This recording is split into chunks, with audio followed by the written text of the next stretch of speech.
pela sua bondade, pela sua misericórdia e por esta graça. Isso é uma graça. Nós podemos definir o que está acontecendo aqui nesta noite como uma graça de Deus. Estar na presença de Deus é graça de Deus. Amém, irmãos? Pena que tem muita gente que não vê isso, né? Tem muita gente que vê a questão de estar na igreja como fardo, como peso. Tem gente que vai para a igreja só para cumprir tabela. Já tem outros que vão para a igreja porque gostam de estar na presença de Deus. Tem outros que vão para a igreja por necessidade própria. Elas se sentem necessitadas de estar na presença de Deus. Quem se sente necessitado de estar na presença de Deus aí? A qual desses grupos você pertence? Aos que vêm por obrigação? Ou aos que vêm por necessidade de Deus? Amém, louvado seja Deus. Então, quero dar uma boa notícia para vocês, da parte de Deus. Ele diz que aquele que me busca, ele encontra. Buscar-me-eis e me achareis quando me buscar de todo o vosso coração. Se prepare, porque você vai encontrar Deus hoje aqui. Amém? Eu quero, irmãos, acontecem muitas coisas na vida do crente, né, do cristão, e se nós formos inteligentes, nós vamos aprender com as coisas que acontecem, tanto com as coisas boas, traz lições. Amém, irmãos? Glória a Deus. Quem pode dizer glória a Deus aí? Você pode aprender tanto com a abundância quanto com a escassez. Agora, com a escassez, eu acho que nos momentos difíceis você tende a aprender mais. Você sabia disso? Nos momentos difíceis você tende a aprender mais do que nos momentos bons. Sabe por quê? Porque quando você está vivendo um momento bom, você está iludido com aquele momento. Você está iludido, não, você está fantasiado com aquele momento. Você está emocionado, você está muito... Entendeu? Então você está deslumbrado com aquela situação que você está vivendo, de sorte que acontecem as coisas e você não vê. Mas quando você está vivendo uma situação difícil, você aprende porque você está ligado com o que está acontecendo, sim ou não? Não é verdade? Outra coisa que realmente prova que nós aprendemos mais com os momentos difíceis do que com os momentos favoráveis. Presta atenção e veja se não é verdade. 5 minutos, meia hora, quando você está vivendo uma situação de felicidade, é pouco tempo ou não é? Sim ou não? Mas meia hora, mas vamos baixar mais um pouco esse tempo. 15 minutos de dor é muito tempo ou não é? Então isso explica o que eu estou dizendo. Nos momentos difíceis você está mais ligado, você está vivendo intensamente aquele momento, você está ali ligado no que está acontecendo, está tudo ali sendo derramado sobre os seus ombros, então você está aprendendo mais. Então, eu tenho visto que os cristãos da nossa época, aliás, dessa presente era que nós vivemos, desse momento que nós estamos vivendo, eles têm uma certa dificuldade. Os cristãos, eu vou deixar bem claro para você entender, os cristãos dos nossos dias têm uma certa dificuldade de lidar com momentos difíceis, de aceitar momentos difíceis. Lidar com um momento difícil realmente não é fácil, né? Eu não posso ser aqui leviano e dizer, é fácil de passar momentos difíceis. Não é fácil. Mas uma coisa você tem que ter em mente, que você tem que estar preparado para esse momento, porque você, querendo você ou não, ele vai chegar, ele vai bater na sua porta. Um momento difícil vai bater na sua porta. Você fala, pastor, mas eu sou um camarada que eu só vivo de oração, eu sou lá aqui da igreja, eu sou a irmã que mais me destaco em oração, eu sou uma pessoa que eu oro muito. Então, quem ora não passa problema. É verdade isso? É verdade? Não. Jesus, quando estava orando, foi exatamente quando ele estava orando a Deus foi que ele suou sangue. Porque bem ali, Naquele momento da sua oração foi o clímax da sua agonia que levou a ele àquela situação. Então essa ideia de que não, a gente orar, quem é o crente que ora não passa problema, não, isso acontece. Então o que eu tenho notado é que os cristãos da nossa época agora, eles têm dificuldade de lidar com as situações, com perda, com momentos difíceis. Eles não querem aceitar.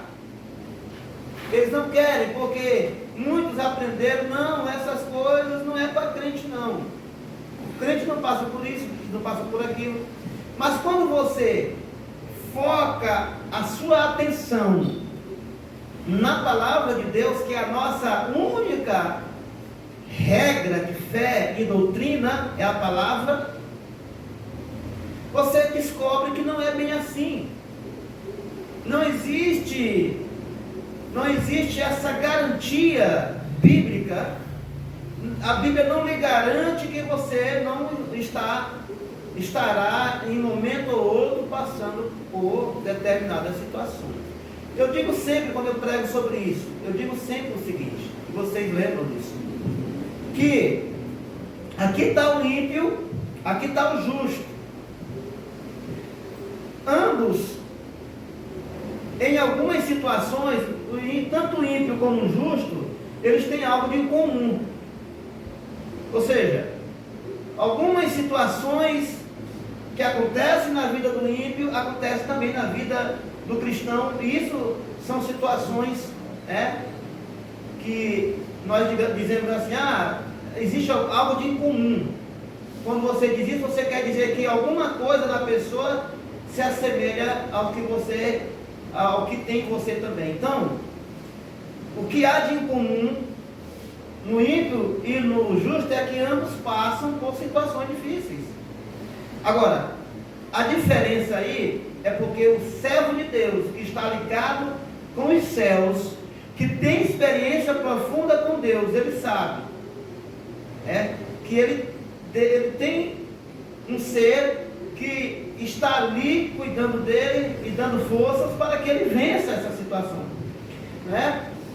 Então eu digo sempre para a igreja, olha igreja, não é, a diferença não é que o ímpio passa por problema e o cristão não, é com quem você passa e como você enfrenta as adversidades da vida. Então eu vou dizer uma coisa para vocês, se oração, se jejum, se fazer a obra de Deus, que tem que dizer, não, quem faz a obra de Deus está livre de muita coisa. Se fazer jejum, se fazer oração, se fazer a obra de Deus, se pregar o Evangelho, livrar-se o ser humano de problemas, de situações. Os apóstolos, por exemplo, não tinham sido mortos, não tinham sido perseguidos.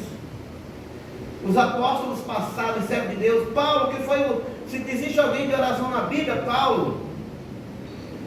Se existe alguém na Bíblia envolvido com a obra de Deus, claro que não é só Paulo, mas eu quero me agarrar à figura de Paulo.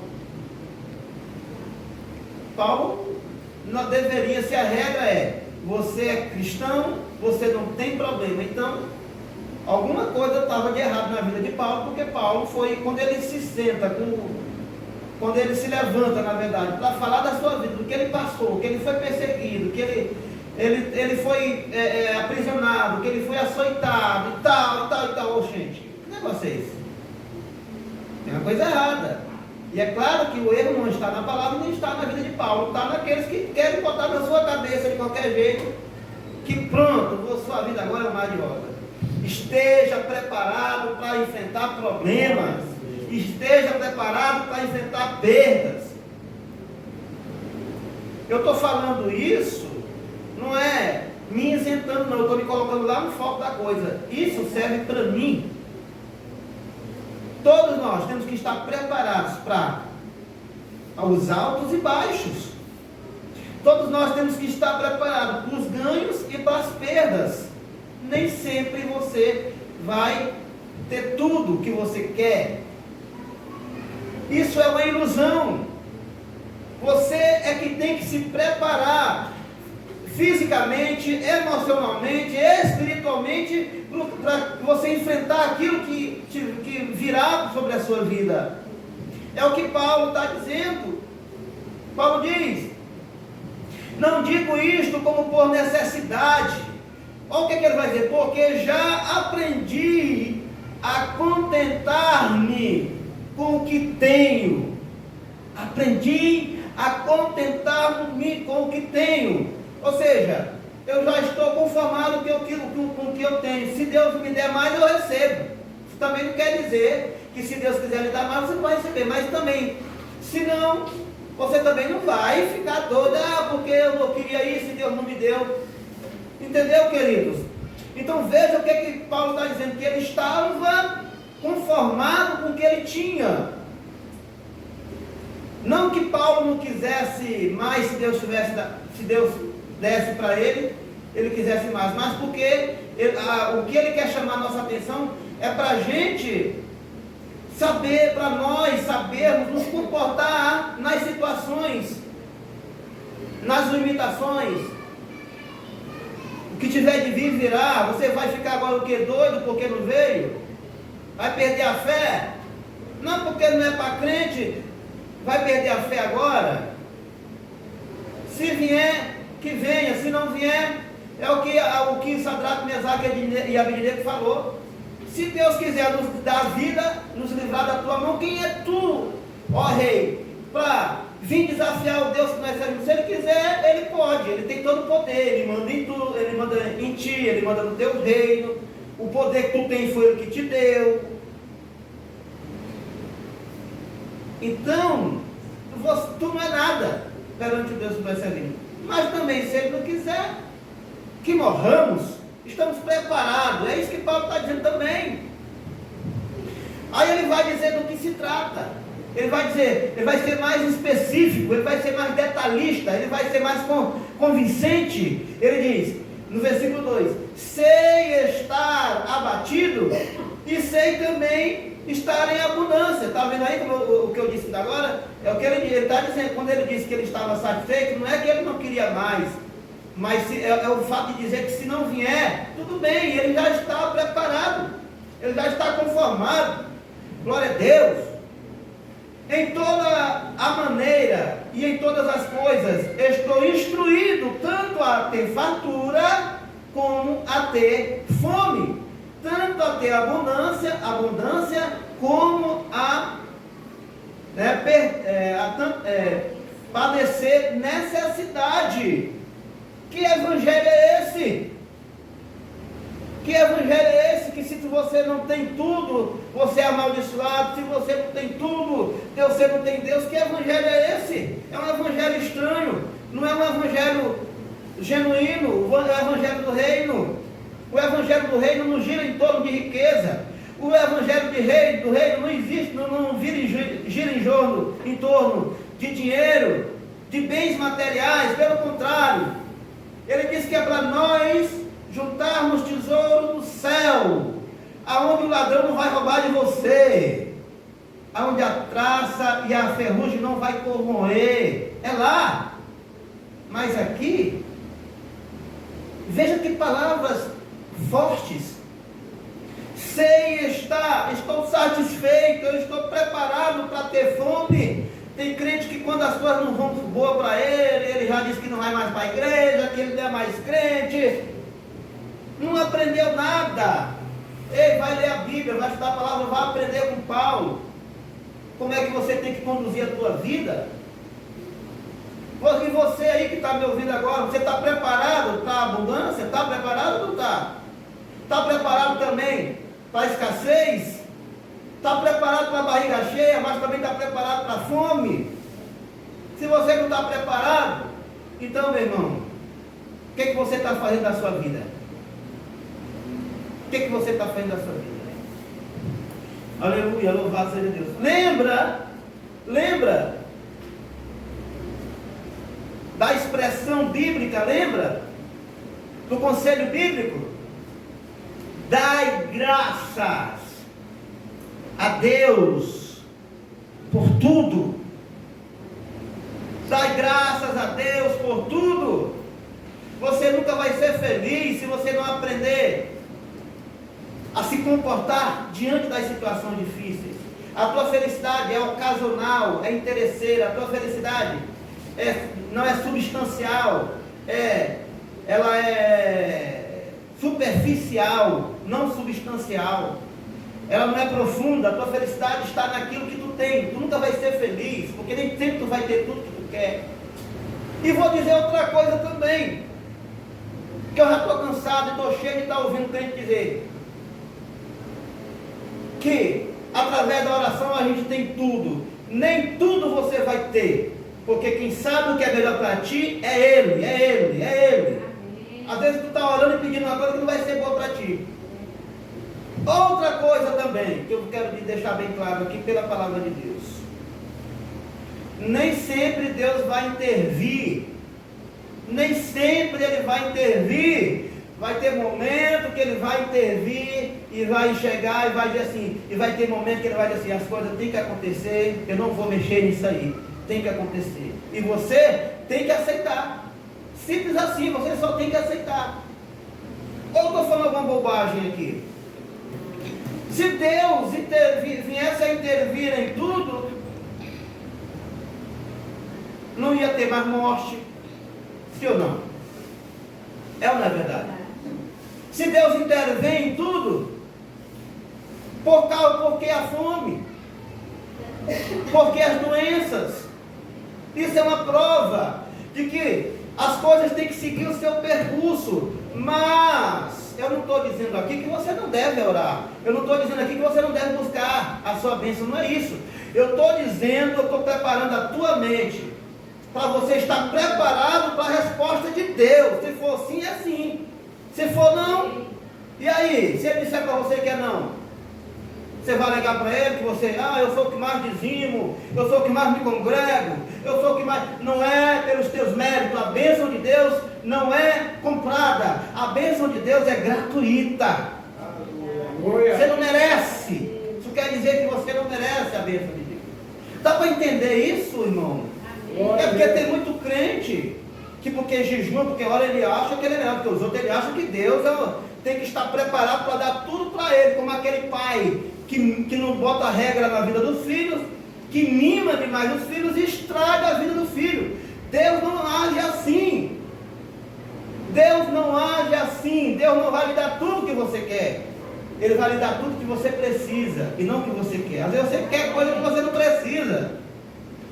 Dá para entender isso, queridos? Amém. Então, olhe, sei estar abatido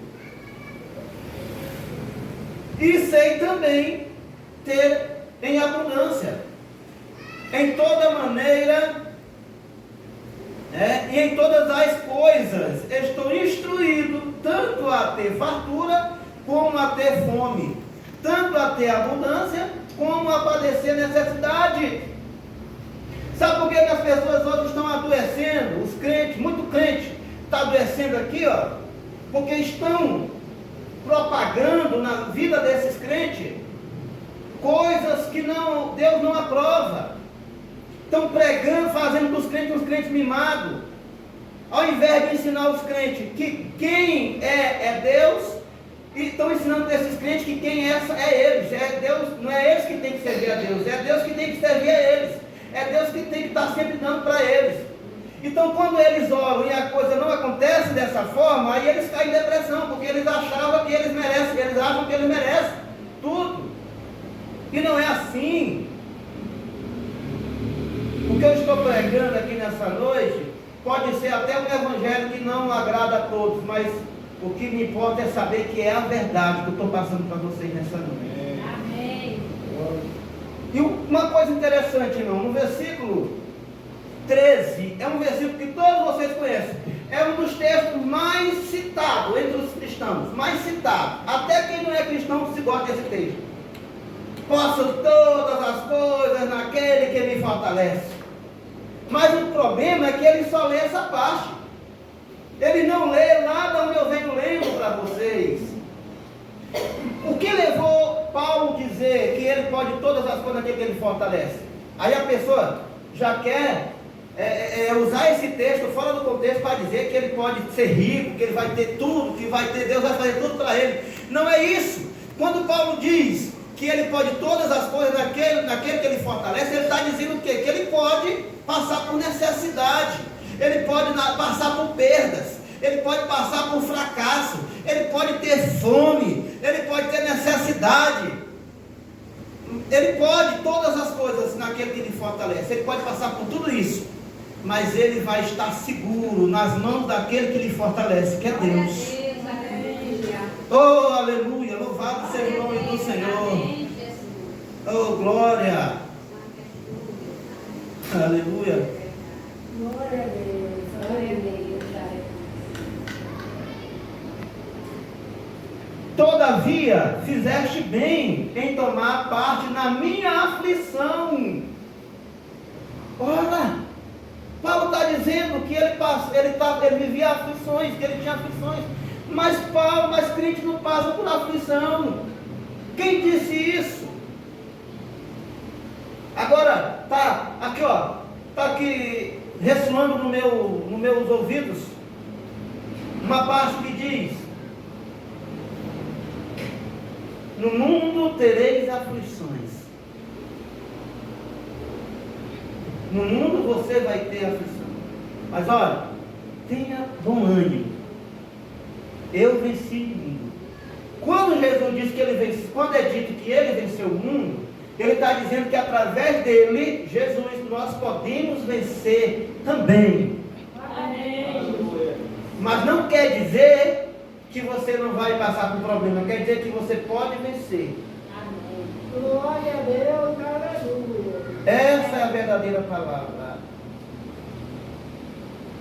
Então, por que as pessoas têm dificuldade? Eu sei que é difícil perder. Eu sei que não é fácil eu perder, irmãos, um bem material. Eu sei que não é fácil perder algo que você investiu tanto para ter aquilo. Não é bom perder. Mas nós temos que lidar com a ideia, sim, de perder. Eu sei que às vezes você cria um projeto na tua cabeça e vai lutar por aquele projeto, vai lutar, vai buscar. Mas você tem que entender que se esse projeto não der certo, Deus continua sendo Deus. Amém.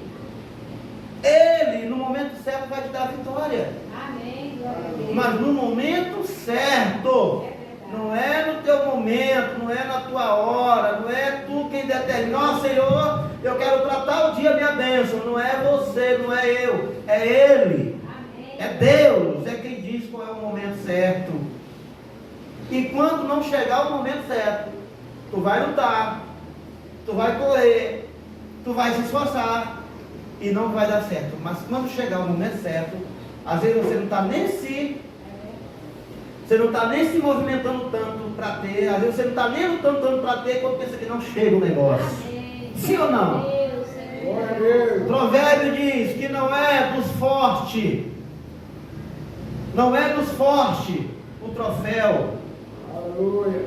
Não é dos ligeiros a chegada, mas Deus, Ele dá oportunidade para todos debaixo do sol, tanto porque é ligeiro, como porque é mais lento. Ele dá oportunidade para todos. Não é do ligeiro, não é dos teus esforços, é Deus.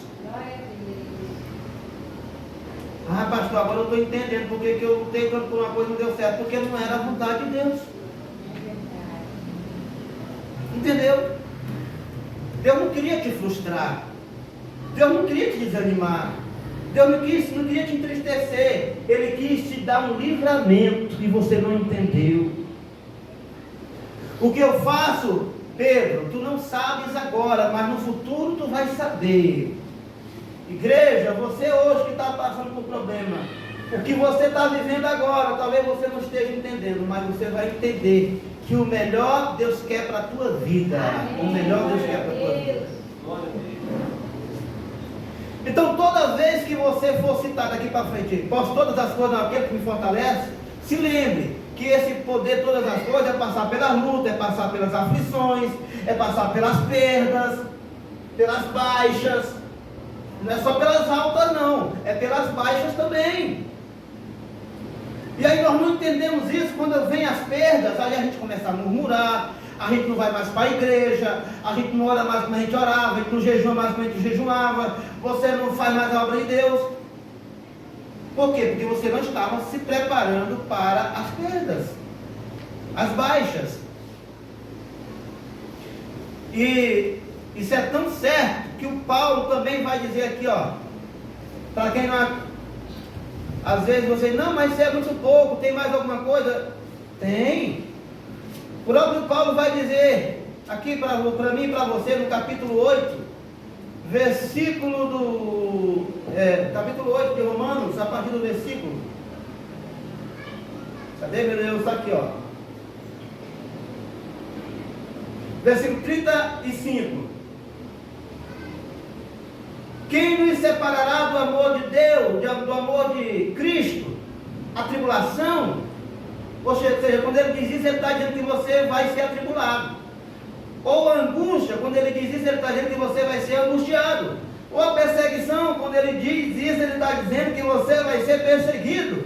Ou a fome, ele está dizendo que você pode sim ter fome.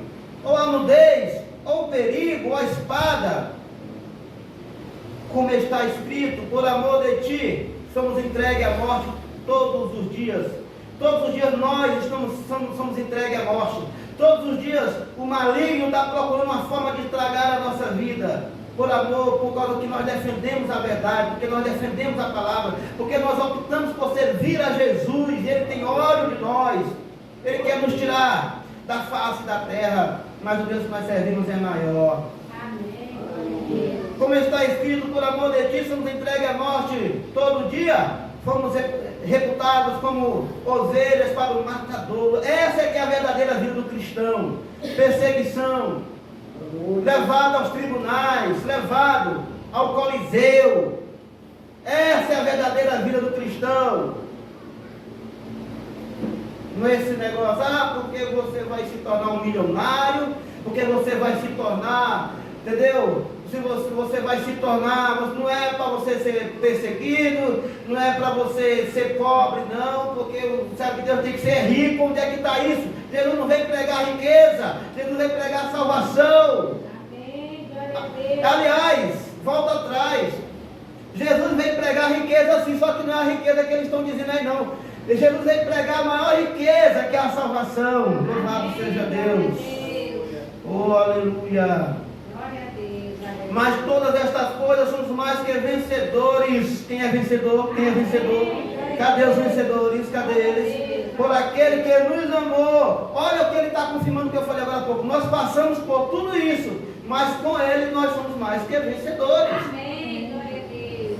Como está escrito, por amor de ti fomos entregues, mas em todas as coisas somos mais que vencedores, porque estou bem certo de que nem a morte, nem a vida, nem os anjos, nem os principados, nem as potestades, nem o presente, nem o porvir, nem as alturas, ou a altura, nem a profundidade, nem alguma outra coisa, criatura, nos poderá separar do amor de Deus que está em Cristo Jesus, nosso Senhor. Não é que está nesse mundo, não é que o amor que está na riqueza, não, é que está em Cristo Jesus. Você só vai resistir se o seu amor, se a sua fé estiver em Cristo Jesus. Se a sua fé estiver nas coisas desse mundo, você já era. Porque as coisas desse mundo vêm e vão, e passam. Mas a Bíblia diz que aquele que faz a vontade de Deus, esse vai viver eternamente. Glórias ao nome do Senhor. Aleluia.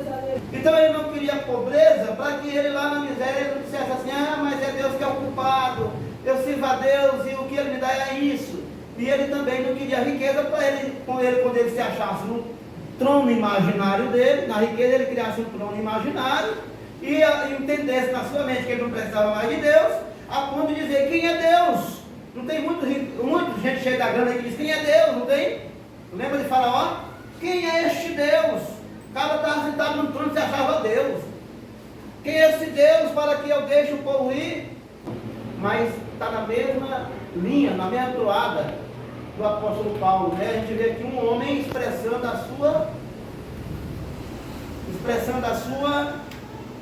o seu conformismo. Amém, irmãos? Amém. Quem pode glorificar o nome do Senhor?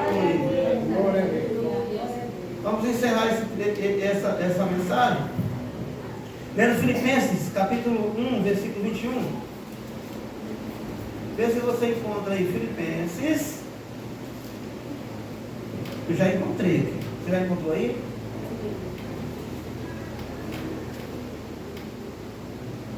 Filipenses capítulo 1, do versículo 21. Porque para mim viver é o dinheiro, o dólar, as fazendas, amém, irmãos? Hã? Para mim viver é Hilux, fazenda cheia de gado. Ah, igreja. Para Paulo, para mim viver é Cristo e morrer é ganho. Louvado seja Deus. O que é que Paulo está dizendo aqui? Que nós temos que estar preparados até para a morte, se for possível. E Paulo confirma o que eu estou falando aqui, que sim, irmãos, nós temos que estar preparados para a morte também. É doído, é doloroso, mas faz parte, infelizmente, da nossa vida. E nós temos que, infelizmente, aprender com a força de Deus, aprendemos a lidar com as perdas e até com a morte. Mas sabendo que mesmo na morte, Deus estará lá com a gente, conosco, nos ajudando. Amém, irmãos? Quem quer a proteção de Deus? Quem quer a força de Deus? Saia daqui nesta noite, irmão, mais forte. Saia daqui mais forte. Saia daqui mais forte, mais avivado, mais confiante, tá certo? Quer ganhemos, quer perdamos, né? Venhamos a perder. Mas Deus é o nosso maior ganho. A nossa salvação é o nosso maior ganho. Eu agradeço a oportunidade em nome do Senhor.